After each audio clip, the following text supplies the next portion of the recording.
walk through the garden, you better watch your back.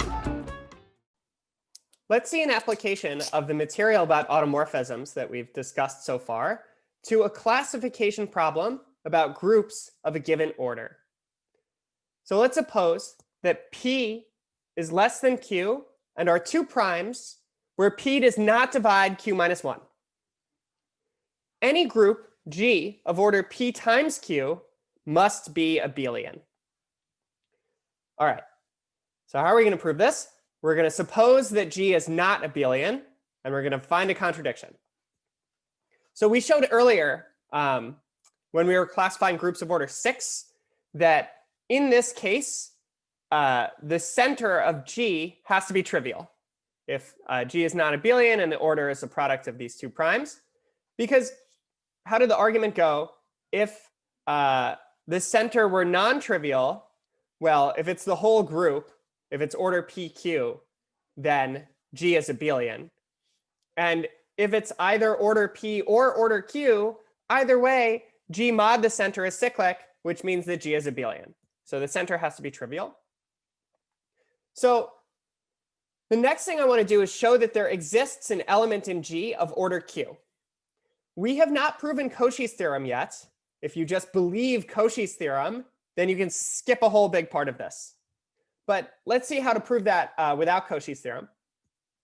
So let's suppose that every non-identity element has order P. I mean, you know that non-identity elements, the order has to divide the order of the group.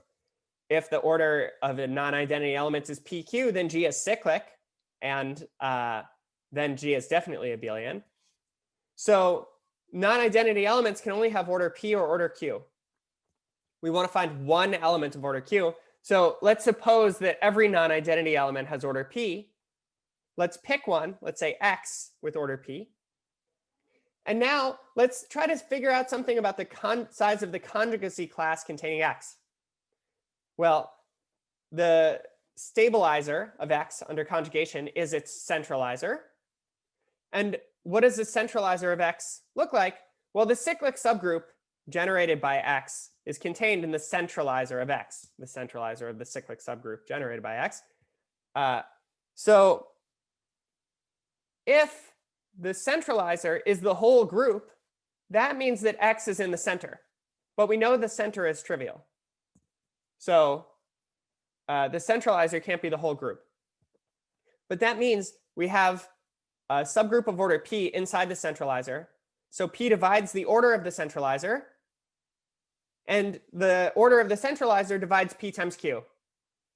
So the only possibilities are the centralizer has order P and the centralizer has order PQ. But here we see that it's not the whole group, which means that the centralizer has to have order P. It just is the cyclic subgroup generated by X. OK, so what does that mean? Orbit stabilizer theorem says that every conjugacy class has order equal to the size of the group divided by the size of the stabilizer. So in this case, every non-identity element X, its conjugacy class, has size PQ over P, which is Q. So the class equation says that the size of the group is equal to P times Q. It's 1, the size of the class of the identity element, plus K times Q for some number K. Right? So we have all these non-identity conjugate classes of non-identity elements. They all have size Q. So there's no way to add up a bunch of Q's plus 1 and get P times Q, because Q divides the left-hand side, but it doesn't divide the right-hand side. OK, so this whole piece was just to show that there exists an element X in G of order Q. So remember, if you're willing to believe Cauchy's theorem, you can skip all of this. But I want to show how we can do it using the class equation. All right, so let's say that H now is the cyclic subgroup generated by X, which has order Q. Since the index of H in G is P, which is the smallest prime dividing the order of the group, we proved earlier that that means that H is a normal subgroup of G. OK, so same idea as before. What is true about the centralizer of H? Well, it certainly contains H. And it can't be the whole group, because then X would be in the center.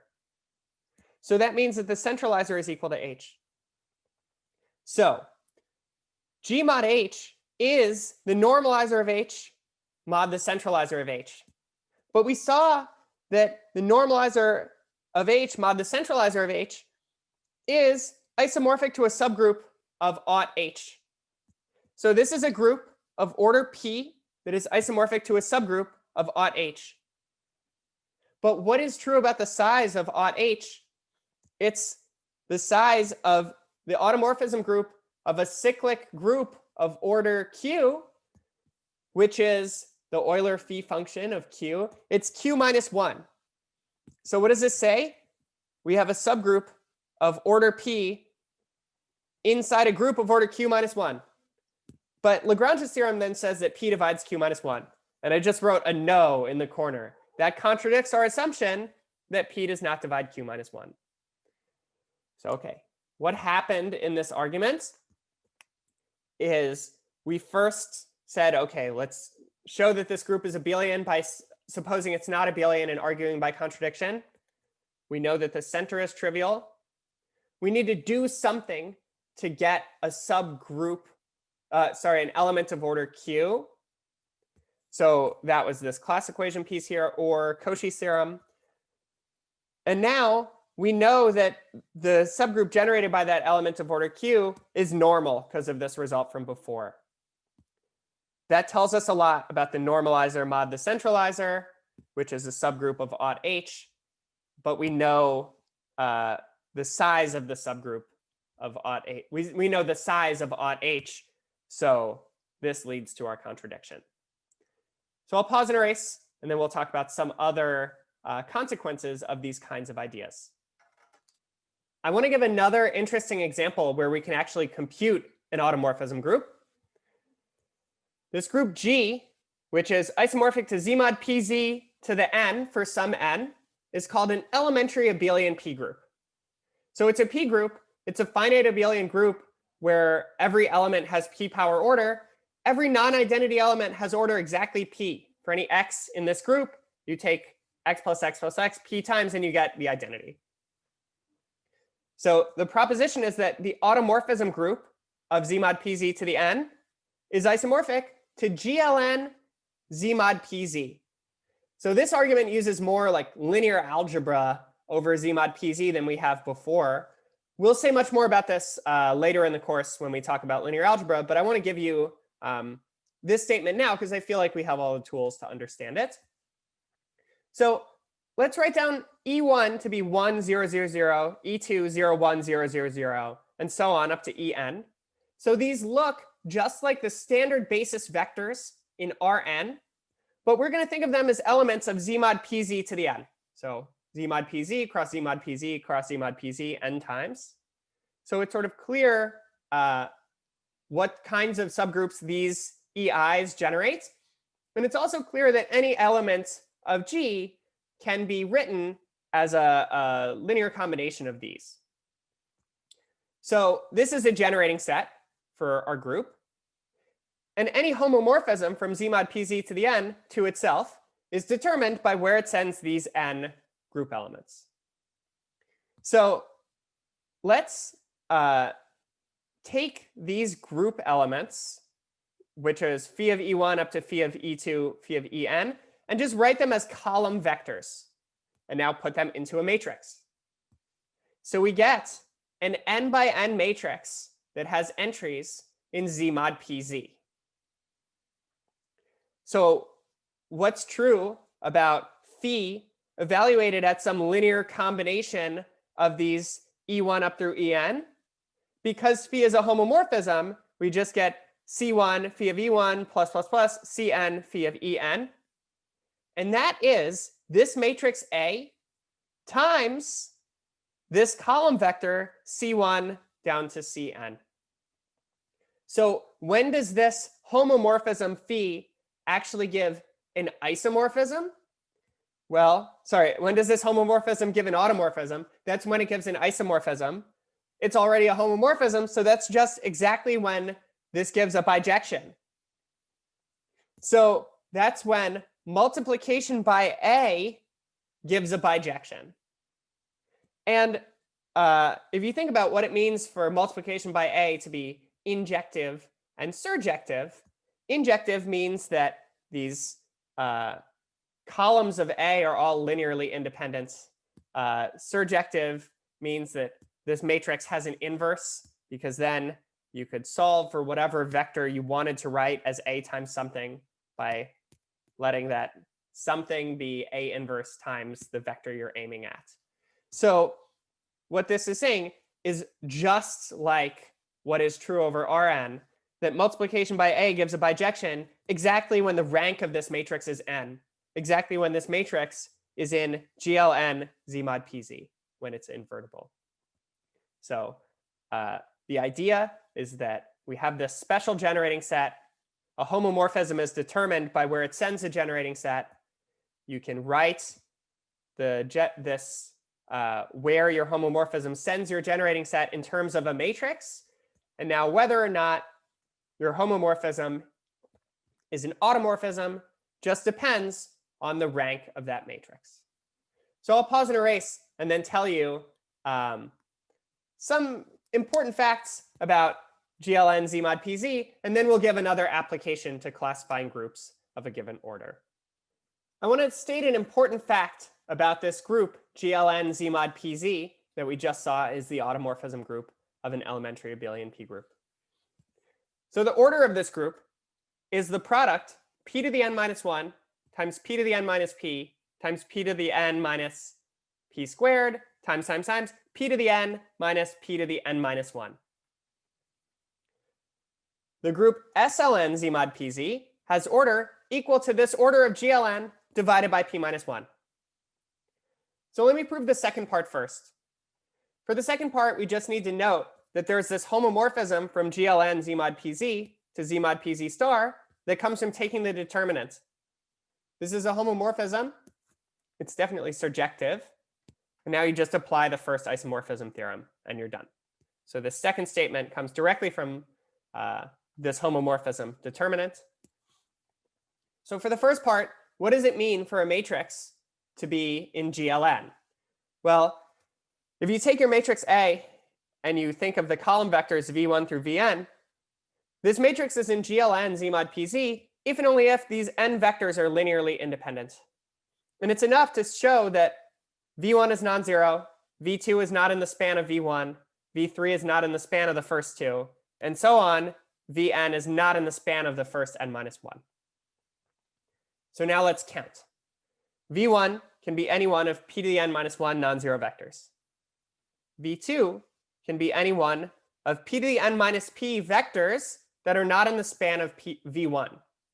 The key thing is it doesn't matter which v1 we pick. It spans some one-dimensional linear subspace of this Z mod PZ to the n, which is a vector space over Z mod PZ. So there's p to the n minus p vectors that we can pick for v2. Now, it doesn't matter which v1 and v2 we pick. There's exactly p squared linear combinations of those two vectors because we know that v2 is not in the span of v1. So v3 can be any one of p to the n minus p squared vectors not in the span of the first two.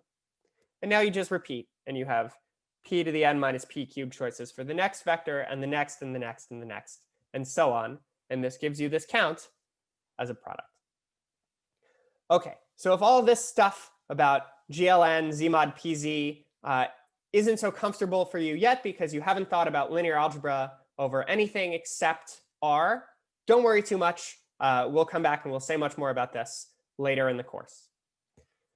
So I'm going to pause and erase, and then I'll give you an application of this material to a classification problem for groups of given order.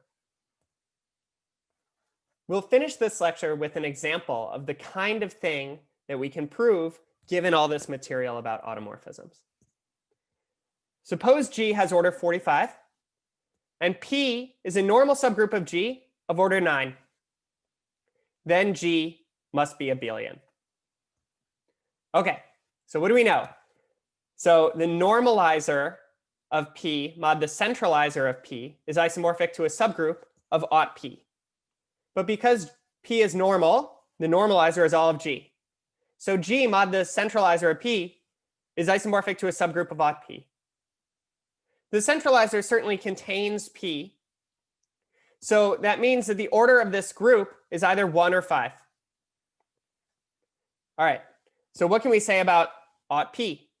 Well, if P has order 9, we classified groups of order P squared. So P is abelian. It's either isomorphic to Z mod 9Z or it's isomorphic to Z mod 3Z cross Z mod 3Z. So what's true about the automorphism group? It's either isomorphic to Z mod 9Z star or it's isomorphic to GL2 Z mod 3Z. And now, what do we know about the order of aught P? The order of Z mod 9Z star is 6, which is phi of 9. And the order of GL2 Z mod 3Z is 48. It's 9 minus 1 times 9 minus 3. So why did we say this whole thing about the order of GLN Z mod PZ now? Because I wanted this fact. So what's true about these numbers? Either way, 5 does not divide them.